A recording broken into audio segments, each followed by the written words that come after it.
this next video guys. Hi guys, magandang hapon uli dito sa Canada at magandang umaga dyan sa Pilipinas or nasaan man sulok tayo ng mundo naroon. Sana po lahat ay nasa mabuting kalagayan. Alam ko na nakakalungkot nga lang na ang Pilipinas ay maraming nabiktima ng pagbaha, na lumubog sa baha. Sana po guys ay nasa mabuti kayong kalagayan. Sa isang video ko nga po na nagbenta tayo ng bote, yun nga po, nakakalungkot ng ating kaibigan ay nasalanta ng bagyo. Yun nga po ang ating aabutan ng maliit na tulong. Ito naman po guys, ang second video ay para dito sa mga sa gasoline naman, sa presyo ng gas dito sa Canada. Ayan, pupunta tayo ng gasoline station ngayon kasi empty na yung ating tangke. We have empty tank right now, so we need gas. We need gas. Presyo ng gas is $1.85 for regular gas. Ayan. And dito po ang gas station is self-service. Wala pong katulad dyan sa atin na sila hindi ka na aalis, hindi ka na bababa ng iyong sasakyan, nakaupo ka lang, may magsiserve sa'yo. Dito hindi po ganyan.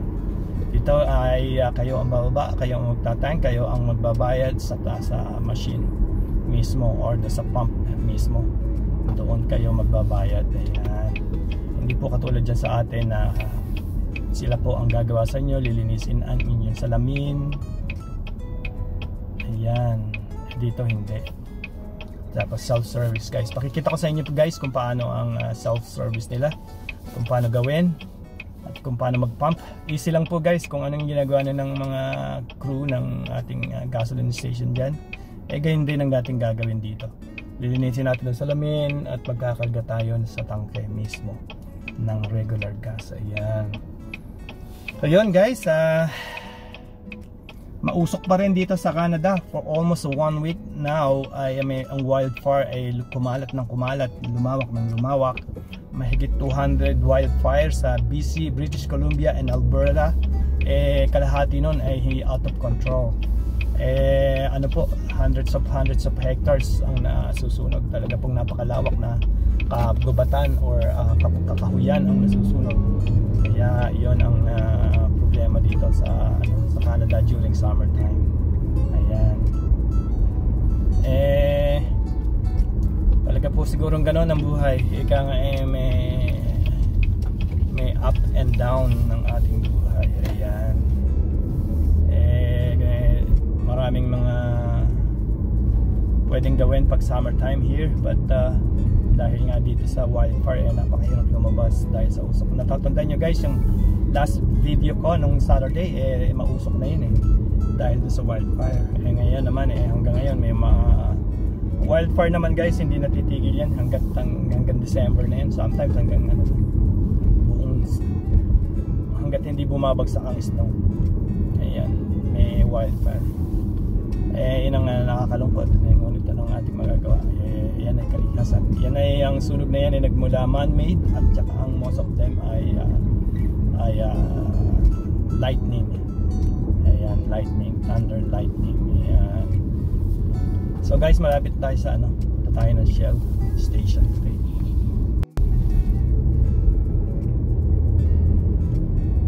Itong gas station na ito guys, lagi ako naggagas dito, pati yung aking UPS na truck dito kong ginagasan.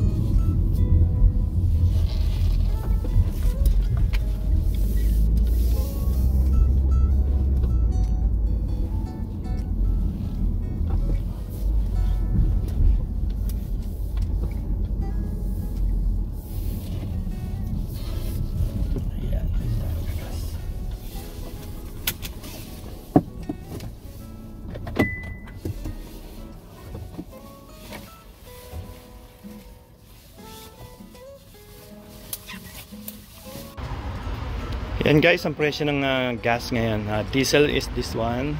Ayan, tapos ito yung mga regular. Ito yung mga beef, meron siyang V-Power, Shell regular. Ayan. Guys, kukunin na natin yung nozzle. Tapos pipigayin natin itong 87.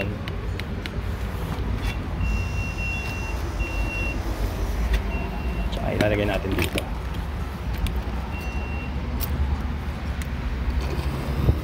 Yan, pwede mong ano yan, pwede niyang ano guys. Yan, nagpa-pump na siya. Tingnan natin guys kung magkano ang ating gagastusin today. And guys, nag-pre-authorize tayo ng 100. Eh, nakakaano na tayo ngayon. 69.7. What? $71.72. Abutin ng 100. What the heck?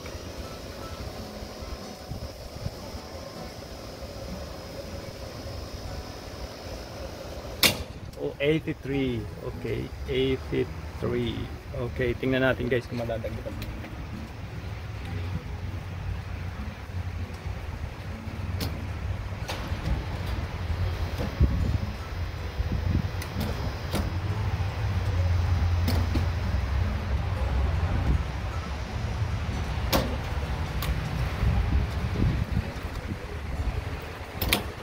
Oh shit.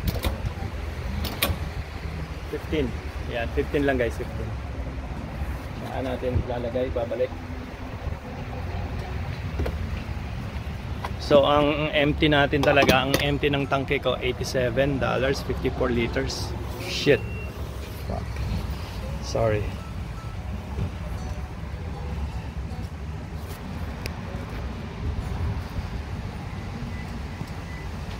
Yan guys, nalimutan natin ng ano natin, resibo. Ayan guys, ayan, papunta na tayo ng trabaho, ano. Naka $80 tayo, naka $80, 87. Yon, 87 something ang ating ano, ang ating tangke. Ilang litro nga ba yan?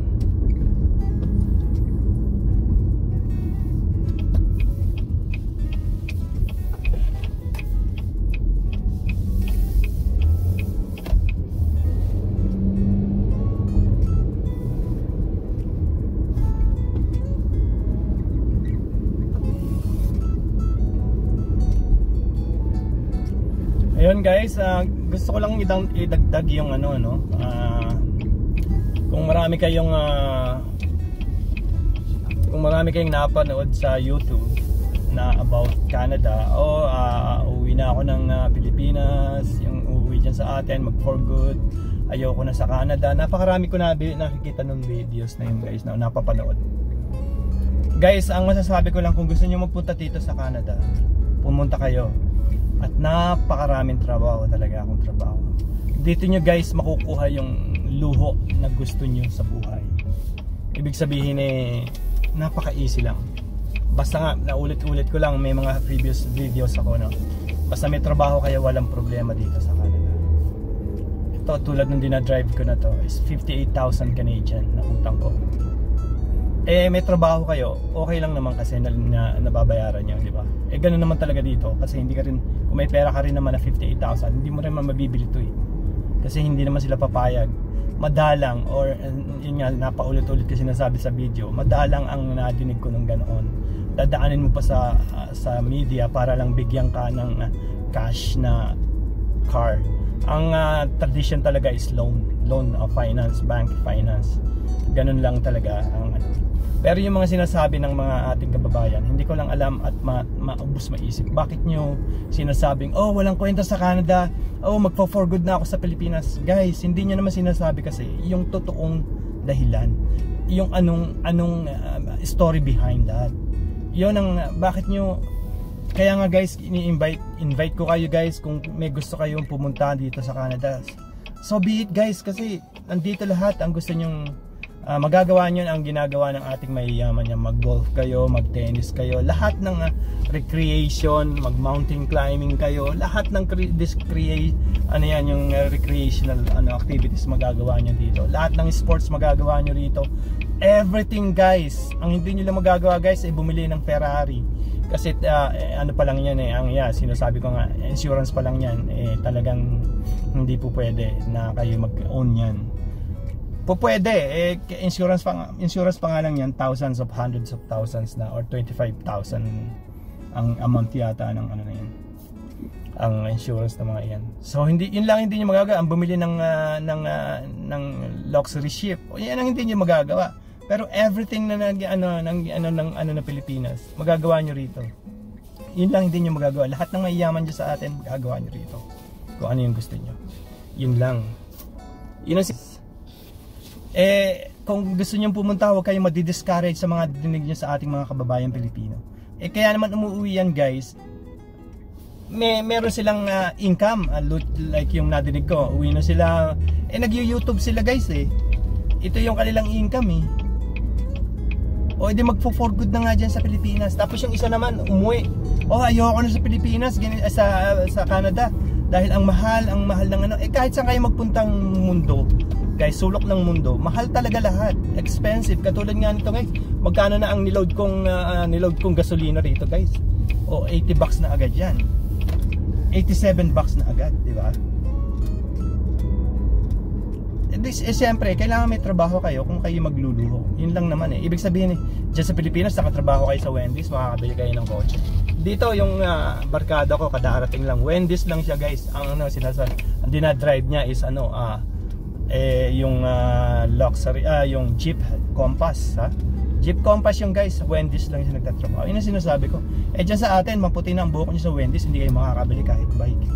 Yun ang sinasabi ko lang guys. Kaya huwag kayo madi-discourage sa mga dinig, uwi na ako ng Pilipinas, umuwi na ng Pilipinas, then magfo-for good, ayoko na sa Canada. Huwag nyong isipin yung guys. Lahat ng umuwi na yan guys, may mga passive income yan, may mga income, source of income yan. Kung butaw-butaw yan guys, kung walang-wala yan, paano makakauwi yan? Sige nga. Kaya nga yung sinasabi nila guys, hindi yan huwag kayong maniniwala dyan, wala akong kwento sa Canada, ganito, ganyan. Lahat ay makukuha nyo rito. Kung ano yung ginagawa ng napakayaman tao dyan sa Pilipinas, lahat makukuha nyo rito. Ibig sabihin, yun lang ang gusto kong sabihin. Pwede kayo mag-golf, yung sinasabi ko, pang mayaman lang yun. Dito sa hindi pang mayaman, pang ano lang yan, simpleng recreational lang yan, golf, tennis, lahat na yan. Pang wala dito lahat yan. Kung anong sports ang gusto nyo, magagawa nyo rito guys. Yan mga sinasabi ng mga ano yan, wala yan. Dahil yan, sa atin sa Pilipinas kasi, sports lang na yan, hindi nyo magagawa dahil nga dyan sa membership pa lang ng golf. Dito guys, lahat ng luho niyo, lahat ng sports pwede nyo gawin. Mag mountain climbing kayo and everything, lahat na guys. Hindi ko na po alam ano ang gusto nyo guys gawin. Kaya huwag kayong madi-discourage kung anong mga dinig nyo guys. Hindi ko lang maintindihan bakit nila sinasabi yun. For the sake of ano lang naman kasi niya nagagawa para kumita. Yun lang, para mag-gain ng maraming viewers. Pero anong dapat yun, totoo kayo guys. Kung kayo uwi ng Pilipinas at mag-for good kayo, may dahilan. Ibig sabihin meron kayong source of income. Yung isa, citizen pala, kaya mag-for good na dyan. Dual citizenship dito guys, pwede kayo mag-dual citizenship. Anytime, pwede siyang bumalik. Ba't mo sasabi, ayoko sa Pilipinas? Mga ganong bagay, hindi nyo naman dapat sabihin yung guys sa mga ating mga kababayan na inspired na magpunta rito. Yan ang hindi ko maintindihan sa inyo guys sa mga ibang vlogger. Alam ko, for the sake na para kamita kayo, para makama. Ba't nyo sasabihin na masisiraan nyo ang Canada? Kahit saan sulok kayo ng bundo magpunta, worse pa rito. Sa Pilipinas, ganyan din. Kung may source of income, napakaganda dyan. Walang problema. Napakaganda sa ating Pilipinas. Only in the Philippines. Only in the Philippines. Only one in the world ang bansang Pilipinas. Napakaganda dyan. As long as may source of income ka, kung gusto mo naman ng simpleng buhay, ika nga 3 times a day kumakain ka, edi sa bukid ka, okay lang yan pero depende sa yun sa tao. Iba-iba tayo ng needs sa buhay, iba-iba tayo ng gusto sa buhay. Hindi po pwede, sinabi ko nga, hindi po pwede si Juan pwede kay Pedro, Pedro si Juan. Kaya nga meron tayo pagkaiba ng dugo, iba-iba ng apelyido at pangalan. Yun nga ang dahilan nun napakarami kong nakita o naka-YouTube. Ba't nyo sinasabi na ayoko nun sa Canada, ang pangit sa Canada, napakamahal ng bilihan, napakamahal. Lahat naman saan kayo pupunta? Sige nga, kung wala kayong source of income, magpaaral kayo ng anak sa Pilipinas. Sabihin ko, sige, sabihin natin, yung isa umuwi, meron palang parentahan dito ng bahay or kondo. Hindi ba hypocrites ang hypocrites ang tinatawag doon? Kung dito ako magpapaaral, di ba? Hirap ka talaga. Kung dyan sa Pilipinas, yung source mo na, yung renta pa lang na yun, pang bayad mo na sa tuition ng anak mo, di ba? Yan, yung isa, dual citizen pala. Napakadaling gumawa ng paraan kung ikay dual citizenship, di ba? Kaya guys, huwag kayong madi-discourage sa mga tao or sa mga YouTuber na social media sa YouTube. So sa YouTube nga na dinidiscourage kayo. Huwag kayong madi-discourage guys. Ang sinasabi ko lang, lahat ng certificate dyan sa Pilipinas, kunin ninyo sa TESDA and everything. Merong website or site na libre ang agency. Magtanong lang po kayo sa sa POEA or sa Department of sa DOLE, Labor and Employment. POEA or DOLE ang alam ko. Yun ang, pero kung kung magtatanong kayo, tatanungin natin kung saan nga. Kaya guys, kung may mga negatibo kayong na balitaan dito sa Canada, wag niyo pansinin guys. Go on guys, go on. Go on. Yung luho ng buhay ninyo. Guys, tingnan niyo yung sasakyan ko guys. Kung nagtatrabaho ka dyan sa Wendy's or Jollibee or kung saan man dyan, mabibili ko ba to kahit manubela nito guys? Hindi ko mabibili. Manubela pa lang nito, ilang libong peso na. 10,000 pesos na siguro, manubela pa lang. Yun ang sinasabi ko. Kaya kung ano ang gusto nyong buhay, kung gusto nyong luho sa buhay, dito kayo. Lahat. Kondo, kotse. Hindi ko naman pagkila sa bangya guys. Ilang kotse na ang ano ko rito since dumating ako. Pangatlo na to. Pang-apat na pala to. Yun ang sinasabi ko sa inyo guys. Tinitrade ko lang kasi after 5 years kasi dito ng kotse, napakamahal kasi ang magpa-fix dito o magpagawa ng kotse kaysa bumili. Hindi worth it. Sabi ko nga, kaya ako tinrade yung isa, gagastos ako almost $2,500. Ba't ako maglalabas ng $2,500 para ma-fix yung car na yun? I-trade ko na lang siya, di ba? Yun naman ang doon, yun naman. Ito naman guys, kaya namahal nga. Lahat ng feature nandito. Meron ako dito ang tinatawag na, guys, pakita ko sa inyo.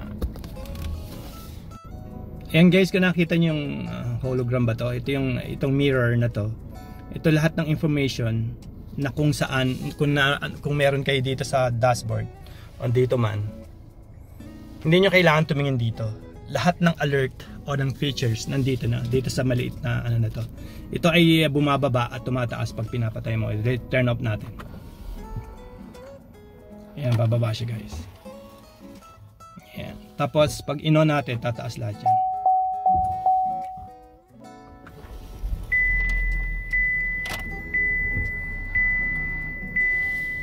Tapos lalabas lahat diyan kung ano yung nasa dashboard, dito mo lang titingnan. Kaya parang parang jet fighter yan guys. Kung nakatingin kayo sa harap, hindi niyo na kailangan tumingin sa dashboard para malito. Dito na lahat yan, yung alert, yung kung may tatawid, kung mayroong collision detection. May collision detection kasi ito yung mayroong kayong distance na itatalaga para ma-detect niya agad.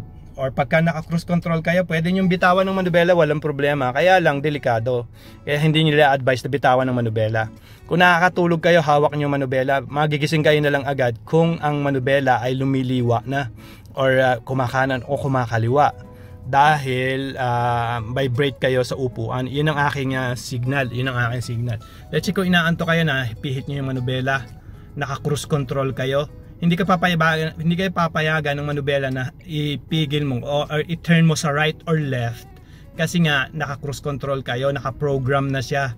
So itutuwid kayo doon sa daan mismo, sa straight line. Yon ang mga feature. Napakaraming features guys. Hindi ko lang maisa-isa sa inyo, pero isipin niyo na lahat kung ano ang meron ng Tesla, meron din ito. Merong ilang camera ito? 1, 2, 3 6 cameras. 1, 2 3, 4, 5, 6 cameras. 6 cameras. Iyan ang sinasabi ko. Kaya lahat ng feature nandito na guys. Kaya umabot na nga na. Tsaka ito, ang kinuha ko yung package. Lahat ng package kasi yung pag nagkaroon ng problema o trouble sa engine, papalitan ng engine kung hindi ma-fix. Kung ano mga damages, lahat na dito na, kaya napamahal siya. Kasi nga more in computer and more electronics na ang gamit niya. Wala na siyang mga wala na siyang stick, wala na siyang pipihitin. Everything is there already. Everything is there already. Park, reverse, neutral and drive, and merong high and low kung manual ang gusto niyo. And everything is there, push button and everything guys. Kung ang upuan nyo ay nakabilad ng mahabang panahon, i-start nyo lang remote start, magkukuling na ang inyong ang inyong upuan, meron ng pampalamig ang upuan. I-adjust na mission nyo ang temperature sa loob pagka ginusin nyo yung remote start. Remote start ang ginagawa ko pag mainit, pag upo mo malamig na. Pag winter naman the same thing, ganun din, merong heated seat, everything guys. Hindi ko na maalala lahat, pero yan yung sinasabi ko sa inyo guys. Makukuha nyo ba ito sa Pilipinas? Kaya go on guys, kung kayo may plano mag-apply dito sa Canada, message nyo lang ako at tutulungan kayo kung paano natin ma-figure out. Yun lang naman ang mahalaga makapunta kayo. Huwag kayong manukikinig o madi-discourage sa mga tao na nagsasabi or those people or ating kababayan nag-uwi ng Pilipinas and they hate Canada. I don't know for the first place anyway why they went here or came here. Tapos ganun ang sasabihin na yung parang binigyan mo tinapay, binato ka pa sa huli. Yun ang sinasabi ko. Binigyan mo ng tinapay, binigyan mo ng drinks and everything, o tinadyakan ka pa. Yun ang sinasabi ko sa inyo. Bakit nyo gagawin yun sa Canada? Gano'n naman talaga kahit sa Pilipinas. Pilipinas, US, lahat ng sulok ng mundo, Europe, everything, worldwide chain of chain reaction yan guys. Kung ano man naman ang dahilan nyo guys, huwag nyo nang i-discourage ang ating mga kababayan Pilipino na gusto magpunta rito guys. If you want to come right here in Canada, go on guys, training, driver license, everything, collect that and bring it here in Canada. And go on guys and follow your dreams and follow your heart. Ayun, ano? So guys, tatapusin natin dito guys. Ayan guys, tapusin natin dito ang video ng ating nagsimula sa gasolina. Ayun, napunta kung saan pasensya na guys. Ako'y na-carry away lang yata. Sorry guys, tapusin natin ang video na to mula sa gasoline issue. Oof. Anywhere naman guys, kasi ayun magpunta talagang mahal. Mas mahal talaga ang gas lalo dito sa amin sa probinsya. Hindi man mas mahal pa sa ibang probinsya, mas probably $2 na yata sa ibang probinsya Dito sa amin hindi gumaganong tumataas naman ng $2. Pinakamataas 180 ganyan, $1.80. Well anyway, mataas na yun kung tutuusin. Pero ano magagawa mo? Everything is chain of reaction yan, or everything is controlled by whoever, but what can you do, right? Ano ang pwede mong gawin? Wala. Talagang enjoy mo lang ba't mo ubusin ang panahon mo para mag-intindi ng mga bagay na ganun. Don't stress yourself. Huwag mong ubusin ang iyong panahon sa mga bagay na hindi man natin control. Enjoy lang natin. Sinasabi ko na ulit, minsan lang tayo dadaan sa mundo ito. Transient lang tayo. Kaya walang puwang ang stress at kung ano man sa ating buhay. Please guys, kung willing kayo at talagang punta lang kayo dito guys, at iyon ang sundin nyo ang inyong puso. Kung saan kayo magiging masaya. Guys, salamat sa mga taong nag-subscribe, mga new subscribers guys. Thank you so much sa mga taong hindi pa nagsusubscribe. Please subscribe. At ang unang nating video kanina, yung video natin kanina, nagtinda tayo ng bote. Nagbenta tayo ng bote para makakolekt tayo ng pang-donate sa ating kaibigan. Napakasakit mong isipin, pero sa ngayon talaga guys, ito yan lang ang magagawa ko. Talagang ako ay tumutulong tayo guys. Ayoko nang ipagkalandakan yon. Under the radar guys. At napakasarap naman ang feeling na under the radar. Pero this one guys, talagang lang. Wala nang talaga akong source. Ibig sabihin, meron man, pero hindi rin, marami din tayong dapat paglaanan. Ito guys, sa konting halagang ito, sana makatulong kahit papaano. So guys, please subscribe, and thank you sa mga nag-subscribe, at talagang taos sa aking puso, nagpapasalamat ako.